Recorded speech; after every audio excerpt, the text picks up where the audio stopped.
اور یہاں پر آپ کو اہم خبر دیتے چلیں، کورونا کے بڑھتے کیسز کے پیش نظر کراچی اور حیدرآباد میں مزید سخت اقدامات کرنے کا فیصلہ کر لیا گیا۔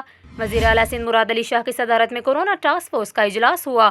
اجلاس کے دوران وزیر اعلیٰ سندھ کو بتایا گیا کہ کورونا وائرس کی تیسری لہر میں سندھ میں صحت یابی کی شرح 93% ہے، شرح اموات 1.6% ہے، جبکہ صوبے میں مثبت کیسز کی شرح 5.4% ہے۔ اپریل کے مہینے میں صوبے بھر میں 154 مریض انتقال کر گئے۔ اجلاس کے دوران وزیر اعلیٰ کو یہ بھی بتایا گیا کہ گزشتہ 7 دنوں میں کراچی میں 10.42%، حیدرآباد میں 14.52% کیسز اور سکھر میں 5.48% کیسز سامنے آئے۔ اجلاس کے دوران مراد علی شاہ نے کہا SOPs کی خلاف ورزی ہو رہی ہے، جس کی وجہ سے کیسز بڑھتے جا رہے ہیں۔